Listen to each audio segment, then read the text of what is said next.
आज हम लोग फिर से एक बार लैंग्वेज मॉडलिंग के बारे में देखेंगे। तो जैसे पहले इसके पहले की कक्षा में हमने पढ़ा हुआ था कि लैंग्वेज मॉडलिंग क्या है। ठीक है, तो मैं इसे भाषा मॉडलिंग भी बोल सकती हूँ। तो अब यहाँ पर लैंग्वेज मॉडलिंग जब हमें पढ़ाया जा रहा है तो हमें ये भी तो देखना पड़ेगा कि इसके जो उपयोग है वो किस प्रकार से हो सकते हैं या फिर कौन कौन से क्षेत्र में वो उपयोग में लाया जा सकता है। तो सबसे जैसे लैंग्वेज मॉडलिंग का जो प्रयोग है वो स्पेलिंग करेक्शन में होता है। ठीक है, वर्तनी जांचक हम बोल सकते हैं इसे, स्पेलिंग करेक्शन। दूसरा है कि आपका मशीन ट्रांसलेशन में भी ये काम आता है। ठीक है, मशीन ट्रांसलेशन मतलब मशीनी अनुवाद। तीसरा, स्पीच रिकग्निशन। स्पीच रिकग्निशन में भी ये काम आता है। ठीक है, अब ये जो अनुप्रयोग क्षेत्र है मैं जो लिख रही हूँ, तो एक और है हैंड राइटिंग रिकग्निशन।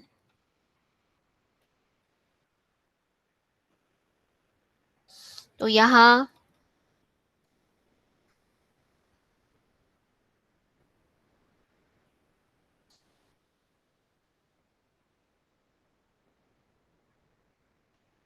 मशीनी अनुवाद, यहाँ पर वाक पहचान, और यहाँ पर हैंड राइटिंग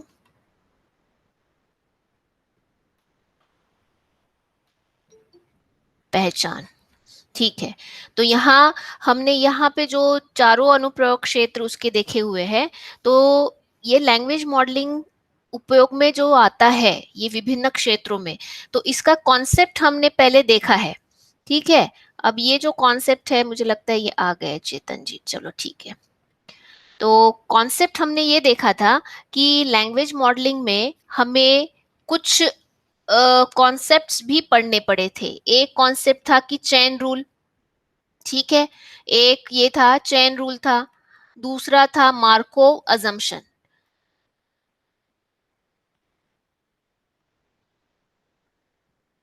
अब ये चेन रूल और मार्कोव अजम्पशन, ये दोनों भी चीजें हमने समझ ली थी कि ये है क्या चीज और किस तरीके से काम करते हैं।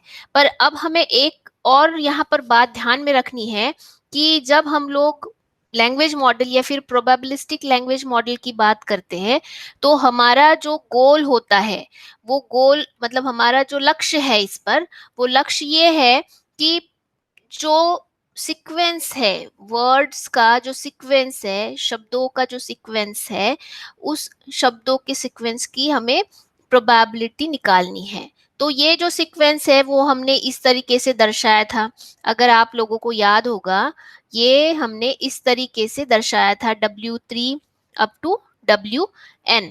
अब जब हम लोग कोई भी प्रोबेबिलिटी प्रेडिक्ट करने जा रहे हैं, तो प्रोबेबिलिटी प्रेडिक्शन में हमने इस तरीके से W of n given W1, W2, W3 up to WN-1, इस तरीके का हमने चेन रूल बनाया था।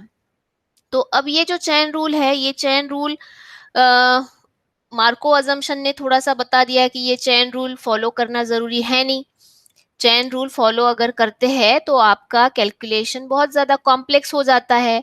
तो मार्को अजम्पशन क्या बोल रहा है कि आपको जो भी कैलकुलेट करनी है, प्रोबेबिलिटी अगर कैलकुलेट करनी है, तो आपको जरूरी नहीं है कि सारे के सारे शब्द आपको कंसिडर करने पड़ेंगे। आपको केवल और केवल जो रीसेंट पास्ट का शब्द है उसे ध्यान में रखना पड़ेगा। तो ये सारी चीजें हमने पढ़ ली थी और समझ भी ली थी। तो अब यहाँ पर अ, आज जो हम देखने वाले हैं वो इस प्रकार है कि देखिए, बाइग्राम प्रोबेबिलिटी, यूनिग्राम प्रोबेबिलिटी, मैं सबसे पहले यहाँ यूनिग्राम लिखती हूँ। Unigram probability, bigram probability, trigram probability. तो ये यूनिग्राम, बाईग्राम और ट्राईग्राम प्रोबेबिलिटी क्या है ये हमें समझना है। तो देखो ये यहाँ पे ना 4 ग्राम भी रह सकता है, 4 ग्राम भी रह सकता है, 5 ग्राम भी रह सकता है। तो इस तरीके से जो प्रोबेबिलिटीज बनेगी उसे हम लोग ना n ग्राम प्रोबेबिलिटी बोलेंगे। तो ये n ग्राम प्रोबेबिलिटी या फिर यूनिग्राम प्रोबेबिलिटी, ये सब क्या है ये हमें जरा धीरे धीरे समझना है। तो देखो बाईग्राम प्रोबेबिलिटी और यूनिग्राम प्रोबेबिलिटी या फिर ट्राईग्राम प्रोबेबिलिटी का मतलब ये है कि यहाँ पर केवल और केवल आपका एक ही शब्द की प्रोबेबिलिटी आप निकाल रहे हैं। मतलब आप जो भी कोई सेंटेंस है आपके लिए दिया हुआ, उस सेंटेंस का, उस वाक्य में आप एक एक शब्दों की प्रोबेबिलिटी अलग से निकाल रहे हैं, उसमें कोई भी प्रकार का कंडीशनल प्रोबेबिलिटी नहीं है। अब दूसरी बाईग्राम प्रोबेबिलिटी का मतलब ये है कि आपका जो वर्ड है, मान लो वर्ड है आपका WI गिवन WI-1, मतलब यहाँ देखो हम जब प्रोबेबिलिटी निकाल रहे हैं किसी शब्द की, तो हमें यहाँ पर दो शब्दों को विचार में लाना है, तो यह कंडीशनल प्रोबेबिलिटी बन रही है। वैसे ही ट्राईग्राम प्रोबेबिलिटी का मतलब क्या है, WI गिवन WI-1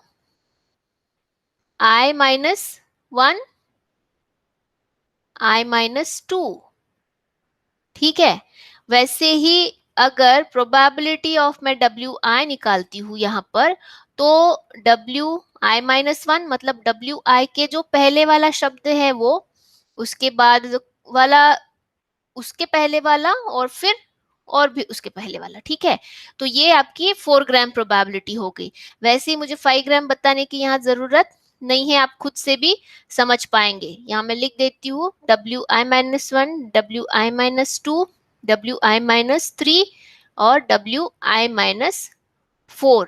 तो वैसे ही इसे हम जनरलाइज फॉर्म में कैसे लिखेंगे, WI given WI-1, WI-2, WI-n तक, ठीक है। यहाँ मैं सॉरी n के फॉर्म में लिखती हूँ, यहाँ n के फॉर्म में लिखती हूँ WN का मतलब है I-n, ठीक है।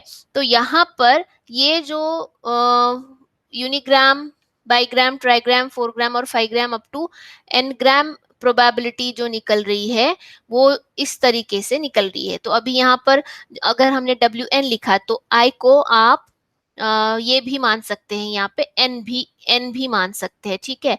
N-1, N-2, N-3 up to N-I, यहाँ पे मैं N-I लिखती हूँ, एक तरीके से यहाँ N-I लिखती हूँ। WN-1, WN-2, WN-3 up to WN-I, ठीक है। N-I यहाँ पर हो गया। तो ये है आपका यूनिग्राम, बाईग्राम, ट्राईग्राम, 4 ग्राम और 5 ग्राम प्रोबेबिलिटी। तो अगर मैं मुझे पता चला है कि आपको अभी बाईग्राम प्रोबेबिलिटीज निकालनी है या फिर ट्राईग्राम प्रोबेबिलिटी निकालनी है, तो आप कैसे निकालेंगे? तो एक हम छोटा सा उदाहरण लेंगे उसके लिए। उस उदाहरण के आधार पर हम जो भी प्रोबेबिलिटी है वो उसकी प्रोबेबिलिटी निकालेंगे। तो अब ये पहले भी एक बार दिया हुआ है मैंने शायद उदाहरण, यस, ठीक है। ये दिख रहा है आपको example, I am here, who am I would like to know. तो इसी को देख लेते हैं कि देखो मैं अगर बोलती हूँ कि बाईग्राम, इसकी बाईग्राम प्रोबेबिलिटी निकालनी है, तो देखो यहाँ पे जितने भी मैंने प्रोबेबिलिटी के एग्जाम्पल दिए हैं वो सारे के सारे बाईग्राम प्रोबेबिलिटी के अंतर्गत आते हैं, ठीक है। आई गिवन एस मतलब start of sentence, here given M, no given like. तो यहाँ पर यह जो प्रोबेबिलिटी है, ये जो प्रोबेबिलिटी निकाली हुई है, ये है आपकी बाईग्राम प्रोबेबिलिटी, ठीक है। तो ये आपने पहली, इसके पहले वाली कक्षा में समझ लिया था होपफुली। तो और एक उदाहरण देते हैं ताकि आपको और ढंग से समझे।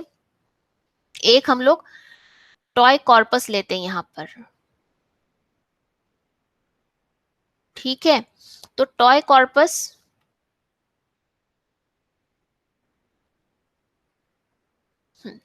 तो टॉय कॉर्पस में मैं अज्यूम करती हूँ कुछ sentences.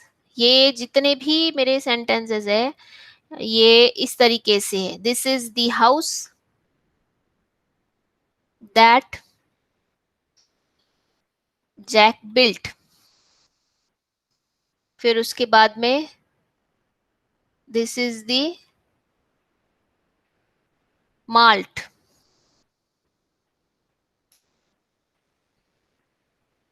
That lay in the house.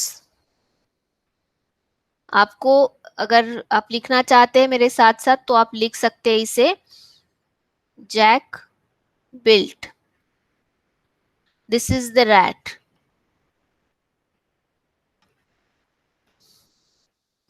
That ate the malt. देखो बड़ा इंटरेस्टिंग है समझने के लिए। हम लैंग्वेज मॉडलिंग कर रहे हैं। देखो यहाँ पर टॉय कॉर्पस को किस तरीके से हम अज्यूम कर रहे हैं। That ate the malt, this is the cat,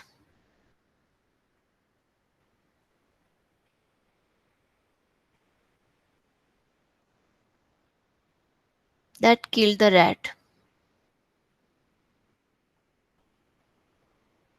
that ate the malt, that lay in the house that built that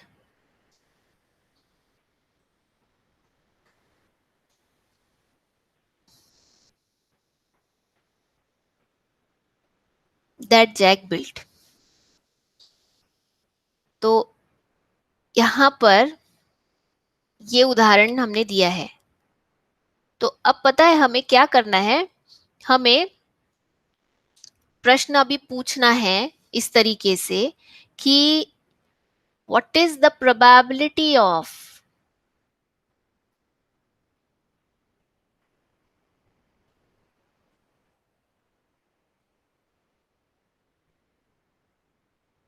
next word. What is the probability of next word. देखो यहां हाउस, दिस इज द, ठीक है। अब हमें इसकी probability निकालनी है। तो मुझे आप बता पाएंगे निधि कि ये क्या है, यूनिग्राम है, बाइग्राम है, ट्राइग्राम है? निधि? मैम ये 4 ग्राम है। सही है, ये 4 ग्राम है। तो हाउस दिस इज दी, ये जो है ये आपका 4 ग्राम है।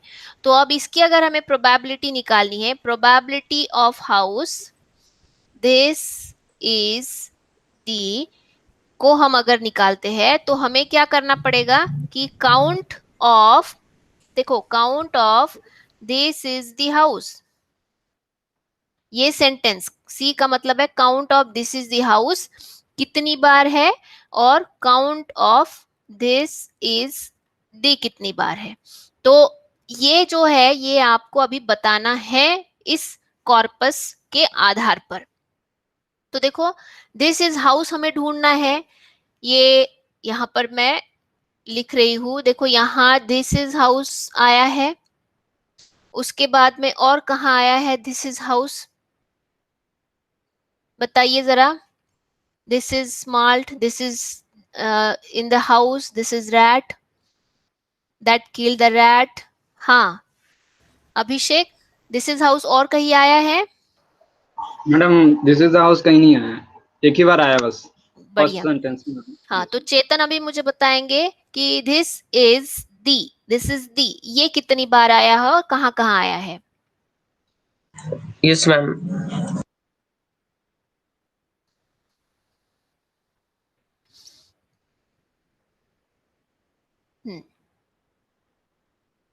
देखिए मैं शुरुआत कर देती हूँ यहाँ पर।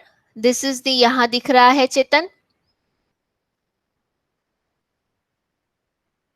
नीचे है दिस इज द मॉल्ट वाला। हाँ, दिस इज द माल्ट, ये है। उसके और बाद ये this is the cat this is the cat. And और नहीं है। और नहीं है, नहीं। ठीक है।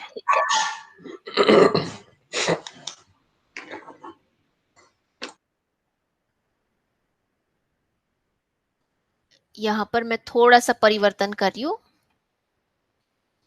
अब बताओ। ये दिस इज रैट नहीं था, दिस इज द रैट था, ठीक है। तो ये भी एक हो गया। Yes ma'am. तो अब यहाँ देखो हमारे पास दिस इज दी वाला जो वाक्य है, ये हमारे पास कितनी बार है? 4 बार। 4 बार है। तो अगर मैं इसे काउंट करती हूँ तो वो काउंटिंग हमारा कैसे आएगा? 1:4, 4। राइट। अब यस मैम। ये प्रोबेबिलिटी हमने कौन सी निकाली है? हमने 4 ग्राम की निकाली है, ठीक है। तो अब आप लोगों को 2 ग्राम की प्रोबेबिलिटी निकालनी है। 2 ग्राम की प्रोबेबिलिटी मैं यहाँ दे रही हूँ, तो आपने उसे खुद से करना है, ठीक है। हाँ, चलिए आप इसको कीजिए।